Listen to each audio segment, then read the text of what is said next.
שלום, במסגרת קורס אסטרטגיה עסקית, ביצענו ניתוח אסטרטגי של חברת קלטורה. בואו נתחיל. חברת קלטורה היא מובילה עולמית בתחום פתרונות הוידאו מבוססי ענן. החברה מספקת שירותי וידאו חכמים למגוון רחב של ארגונים, כולל חברות טכנולוגיה, מוסדות אקדמיים, תאגידים פיננסיים, שירותי בריאות ותעשיות נוספות. נוסדה בשנת 2006 על ידי יזמים ישראלים. מטה החברה נמצא בניו יורק, אך לחברה יש נוכחות גלובלית ממשרדים ומרכזי פעילות ברחבי העולם, וכן מרכז פיתוח גדול בישראל. בחברת קלטורה יש שני מוצרים מרכזיים. הראשון הוא קלטורה וידאו אקספיריאנס קלאוד, שהיא פלטפורמה כוללת לניהול חוויית וידאו. כוללת יכולות סטרימינג, וידאו לפי דרישה, אינטראקציה עם קהל ועוד. היא מיועדת בעיקר לארגונים, מוסדות חינוך וחברות מדיה. המוצר השני הוא קלטורה קלאוד TV, והוא פתרון ענן לשידורי טלוויזיה מקוונים עבור ספקי תוכן ו-OTT.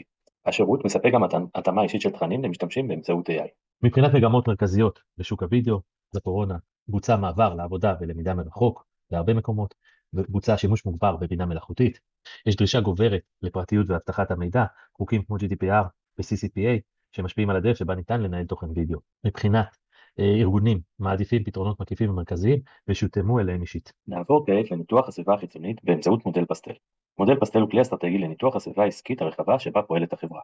המודל מתבסס על 6 מרכיבים עיקריים: פוליטי, כלכלי, חברתי, טכנולוגי, סביבתי ומשפטי.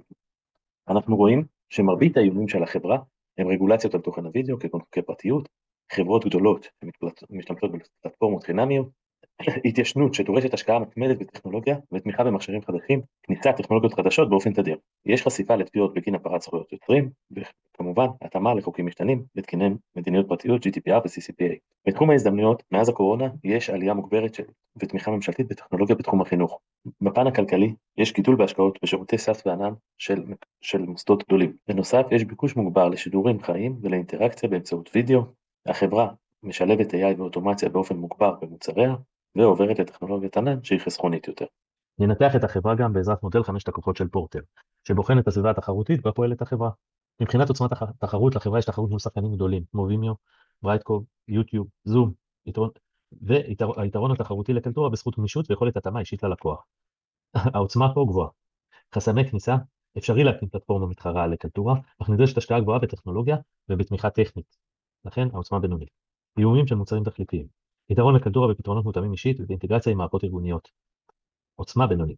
כוח המיקוח של לקוחות גדולים כמו אוניברסיטאות ותאגידים יצאו למכרזים והם בעלי כוח מיקוח מאוד חזק, לכן העוצמה פה היא גבוהה מאוד. כוח המיקוח של ספקים, תלות בספקי ענן ובתשתיות אחסון, האפשרות לצמצם הסיכון באמצעות עבודה עם מספר ספקים, העוצמה פה היא בינונית.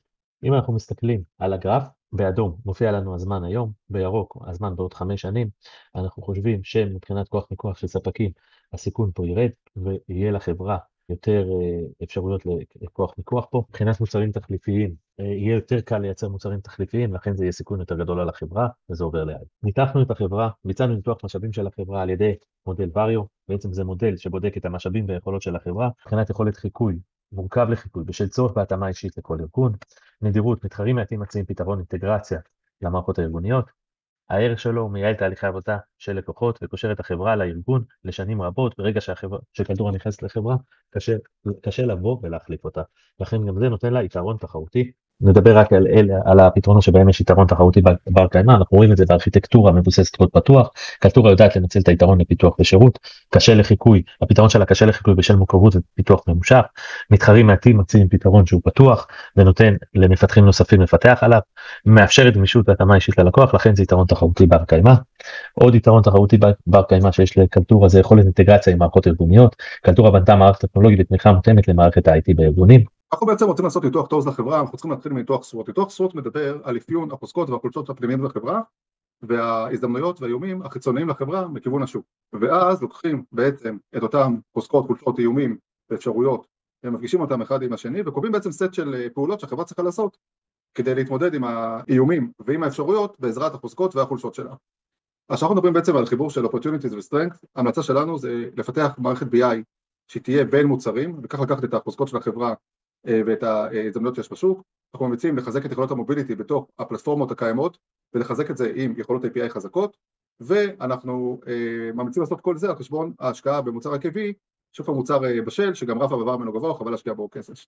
כשאנחנו מדברים על החיבור של החוזקות והאיומים בחברה, אנחנו ממליצים להעביר יותר ויותר פיתוח לקוד פתוח, כלומר לקהילת מפתחים, וככה להוריד את עלויות הפיתוח של חברה, ולייצר קמפיין ערך כדי להעלות את מחיר המוצרים שלה, מחיר הרכישה. ממליצים בעצם, בגלל שיש לה סט רחב של מוצרים, שהחברה תאפשר הורדת מחיר לכל מוצר כשאתה קונה סל מוצרים. אנחנו מחברים את ה-opportunities, את האפשרויות עם החולשות של החברה, אנחנו ממליצים לחדור חזק יותר לתחום וידאות הוידאו, לקוחות קיימים, על ידי הורדת מחיר, וככל שיותר לקוחות, ככה בעצם יהיה אימוץ רחב יותר על ידי הצרכנים לתשתיות בשוק. ואנחנו ממליצים שלאור התחזקות יכולות העיבוד במכשירים ניידים, אנחנו ממליצים להעביר יותר ויותר צורכי עיבוד למכשיר הנייד, וככה בעצם לצמצם את התלות במכשור ענן. חיבור של weaknesses ו-threats, אנחנו ממליצים להוריד את עלויות השימוש בוועידת וידאו, כמובן העלות ללקוח הסופי, שעלות התשתיות בה נמוכה, כדי להגיע ללקוחות חדשים, וכך גם להרחיב את בסיס הלקוחות לשאר המוצרים של החברה. אם כך, אנו מעוניינים להציע חזון ייעוד ויעדים חדשים. החזון שאותו אנו מציעים הוא להפוך את הוידאו לכלי מרכזי בהעצמה ארגונית, חינוכית ועסקית.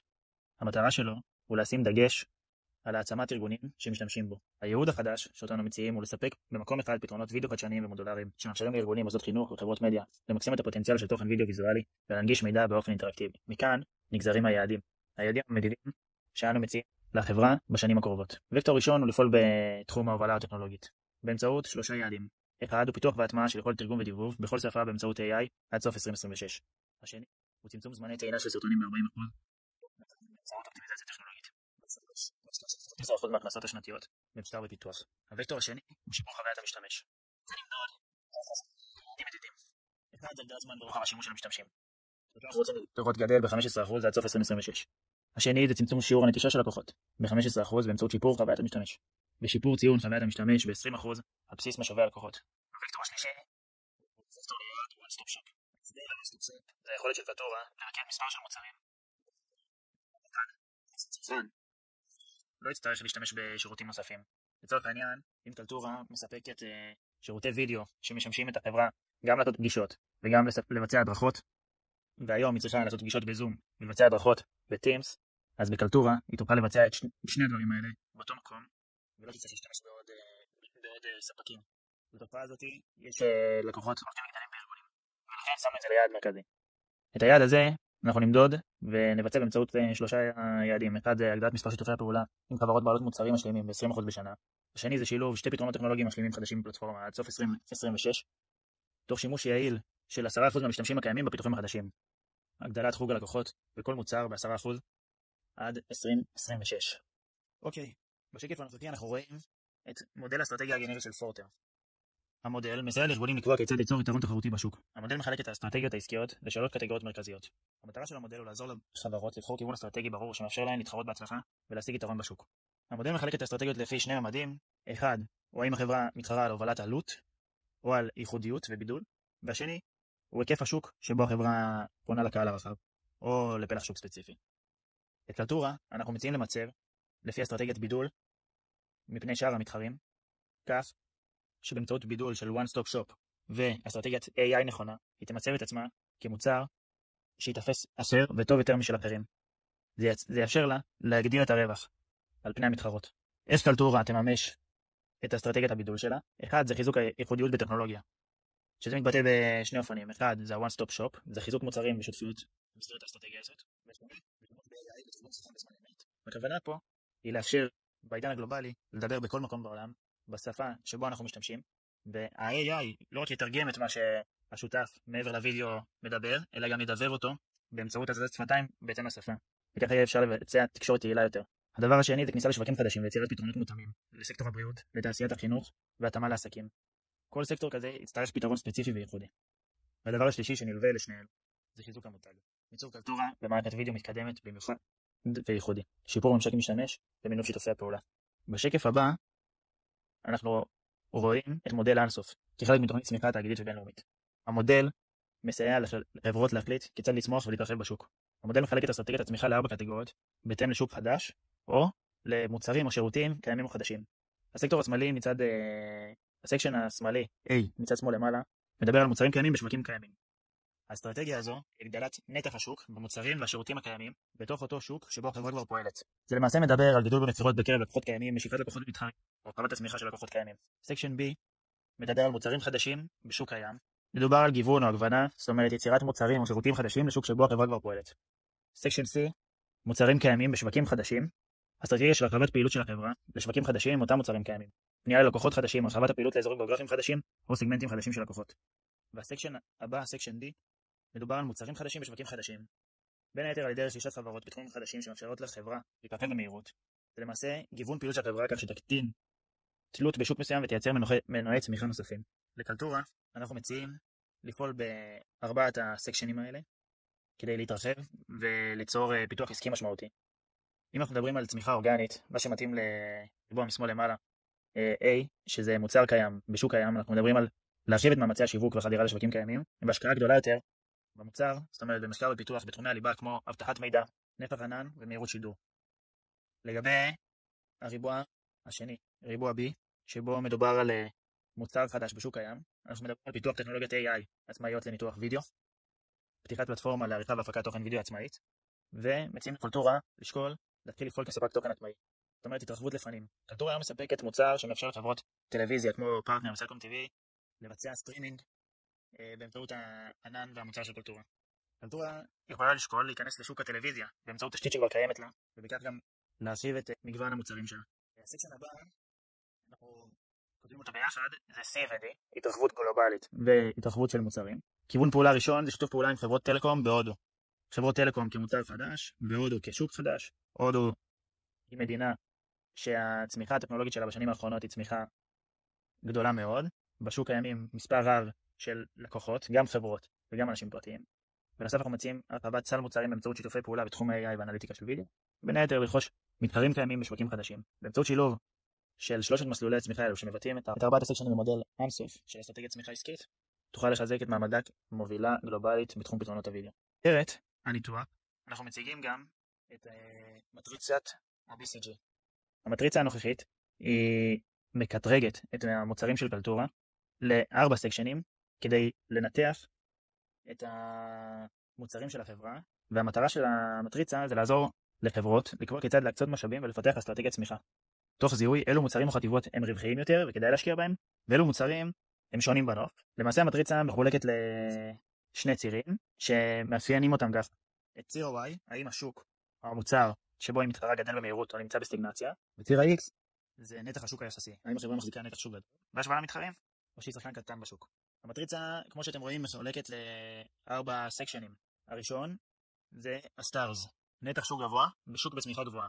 מוצרים שמחזיקים נתח שוק גבוה בשוק צומח ודורשים התקנה מתמשכת כדי לשמור את היתרון התחרותי שלהם. דוגמה למוצרים כאלה של קלטורה, הראשון זה קלטורה וידאו אקספיריאנס קלאוד, פלטפורמת הדגל של קלטורה לניהול וידאו, עם נתח שוק של 3.2% מתוך שוק עולמי של 15.7 מיליארד דולר. שוק פתרונות הוידאו בענן צומח בשיעור שנתי של 12.5% במיוחד בקרב ארגונים ומוסדות חינוך. דוגמה נוספת למוצר של קלטורה שנחשב לסטארס הוא קלטורה Virtual Events and Webinars. שוק כנסים הווירטואליים ממשיך לצמוח בעקבות המעבר הגלובלי לאירועים מקוונים. קלטורה מספקת לכלים אינטראקטיביים מתקדמים, תרגום חי ויכולות AI ומחשבת אליה לקוחות גדולים בתחום האקדמי והתאגידי. הסקשן הבא שנדבר עליו זה Cash Cows. מדובר על מוצרים שמייצרים רווקים יציבים בשוק בוגר עם צמיחה נמוכה, ולכן אינם דורשים השקעות גדולות. דוגמה למוצר של קלטורה שנחשב לכך זה קלטורה Enterprise Video Solutions. מערכת הוידאו הפנים ארגונית של קלטורה מחזיקה בנתח שוק חזק ומשרת חברות גדולות, אוניברסיטאות וארגונים ממשלתיים. למרות שהשוק אינו צומח במהירות, קלטורה מייצרת הכנסות קבועות ממנועים ארגוניים לטווח ארוך. כמו כן, במסגרת המוצר הזה, קלטורה מתחילה לממש את האסטרטגיה שלה ל-One Stop Shop, שילוב עם זום, מייקרוסופט טימס וסיילספורס, לפתרון אמין ויציב בשוק. דוגמה נוספת היא קלטורה Cloud TV. זה פתרון שמסייע לספקי תוכן להפיץ תוכן וידאו ולבצע התאמה אישית מבוססת AI. השוק כבר הגיע לבשלות עם מתחרים גדולים, ובכל זאת קלטורה שומרת על נתח שוק רווחי ולקוחות נאמנים. הסקשן הבא הוא סקשן סימני השאלה, question marks. נתח שוק נמוך בשוק בצמיחה גבוהה.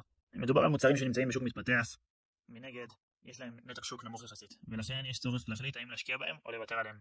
דוגמה למוצר של קלטורה שנחשב ל-question marks הוא קלטורה Video Analytics and AI Tools. שוק האנליטיקה לוידאו מבוסס AI נמצא בצמיחה גבוהה עם ביקוש גובר לכלים לזיהוי רגשות, מתוך דפוסי צפייה ושיפור חוויית הצופה. למרות הפוטנציאל, קלטורה עדיין שחקן קטן בתחום הזה.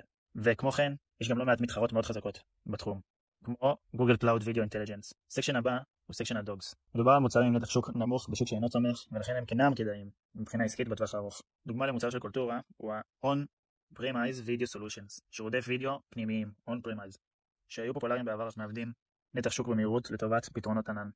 הכנסות של 3.2 מיליון דולר בלבד, מתוך הכנסות של 37 מיליון דולר, המהווים רק 8.7% מההכנסות הכוללות. בתור נקר, אנחנו ממליצים עבור קלטורה להמשיך להשקיע בפתרונות מסקשן הסטארס של קלטורה Video Experience Cloud וקלטורה Virtual Events Webinars כדי להגדיל את נתח השוק, כמו כן, להמשיך ולפעול כדי למקסם רווחים מהקאש קאוז, למכור פתרונות במסגרת המוצר קולטורה Enterprise Video Solutions והקולטורה Cloud TV ללקוחות ארגוניים. וכאן אנחנו נסיים.